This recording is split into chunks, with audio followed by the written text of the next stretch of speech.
Assalamualaikum warahmatullahi wabarakatuh. Salam guru penggerak.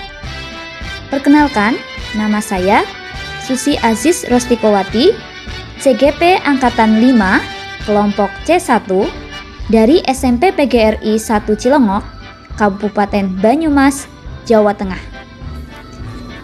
Saya akan memaparkan tugas modul 1.1.A.8, koneksi antar materi, kesimpulan dan refleksi modul 1.1 dengan fasilitator Bapak Nuryanto, pengajar praktik Ibu Dewi Meilansarika.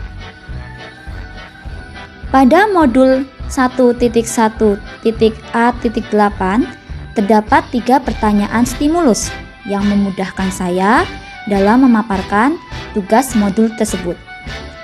3 pertanyaan stimulus antara lain: 1. Apa yang saya percaya tentang murid dan pembelajaran sebelum saya mempelajari modul 1.1? 2. Apa yang berubah dari pemikiran atau perilaku saya setelah mempelajari modul 1.1? 3. Apa yang bisa saya terapkan lebih baik agar kelas saya mencerminkan pemikiran Ki Hajar Dewantara? Dari ketiga pertanyaan stimulus tersebut, maka kita jabarkan. Pertanyaan yang pertama, apa yang saya percaya tentang murid dan pembelajaran sebelum saya mempelajari modul 1.1? Saya percaya, yang pertama, anak diibaratkan seperti kertas kosong yang polos.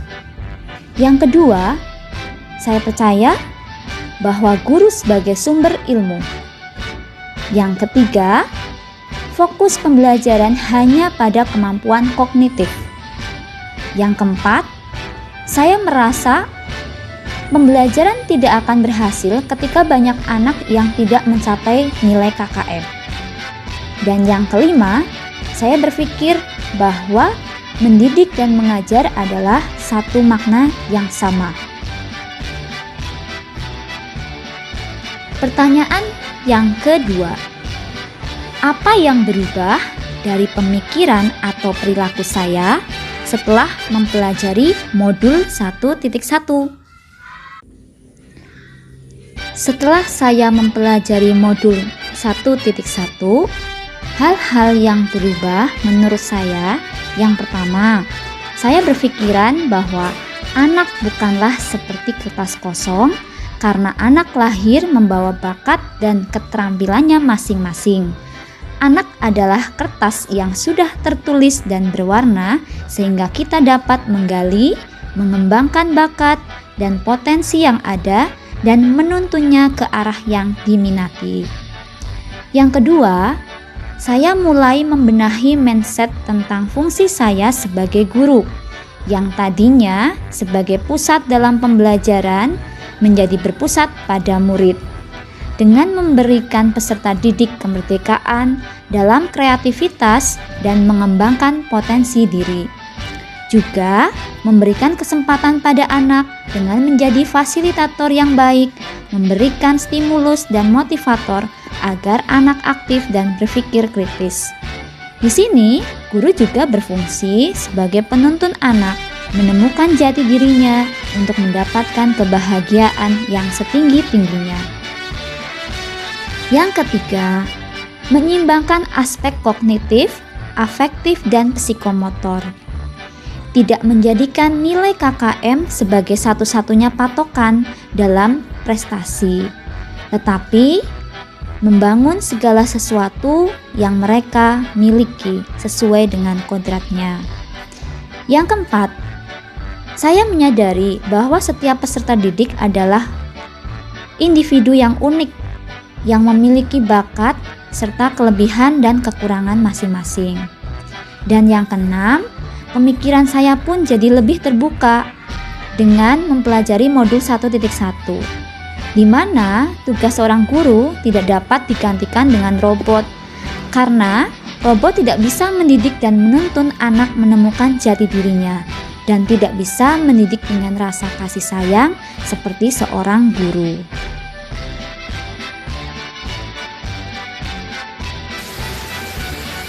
Pertanyaan stimulus yang ketiga, apa yang bisa saya terapkan lebih baik agar kelas saya mencerminkan pemikiran Ki Hajar Dewantara?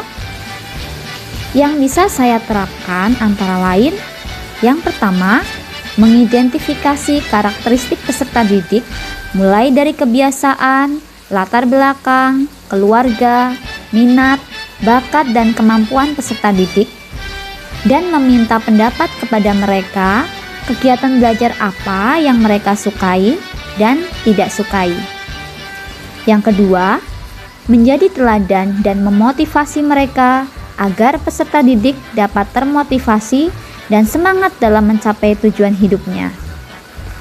Yang ketiga, merancang pembelajaran yang tentunya sesuai dengan kebutuhan peserta didik yang bermakna dan menyenangkan, juga menyelaraskan sesuai dengan kodrat alam dan kodrat zaman. Yang keempat, melakukan pembiasaan baik dengan membentuk karakter peserta didik mulai dari hal yang paling mudah seperti menjaga ucapan, sopan santun, membiasakan kata tolong, terima kasih dalam kehidupan sehari-hari. Dan yang kelima, menerapkan sistem AMONG, yaitu suatu sistem atau cara pendidikan yang dipakai dalam sistem pendidikan taman siswa dengan maksud mewajibkan pada guru supaya mengingat dan mementingkan kodrat irodatnya seorang anak dengan tidak melupakan segala keadaan yang mengelilinginya, yang isinya dapat terangkum dalam asas yang sangat terkenal, yaitu Ingarso Sungtulodo, Ing Madyo Mangunkarso, Tutwuri Handayani. Dan seorang guru harus bisa menjadi pamong, mendidik dengan welas asih sesuai pertumbuhan dan perkembangan anak didiknya. Kesimpulan yang dapat saya ambil, sejatinya anak lahir sudah memiliki bakat, kemampuan, dan potensi yang berbeda setiap individunya. Mereka bukanlah kertas kosong yang bisa kita tulis, kita gambar, dan kita warnai sesuka hati. Namun, kita sebagai pendidik harus bisa menggali, menuntun potensinya ke arah yang diinginkan sesuai dengan kodratnya. Peserta didik akan lebih bersinar dengan sistem belajar merdeka yang menyenangkan. Demikian paparan dari saya. Cukup sekian dan terima kasih. Kupat disiram santen, menawi kulo lepat, kulo nyuwun pangapunten. Guru bergerak, Indonesia maju. Wassalamualaikum warahmatullahi wabarakatuh.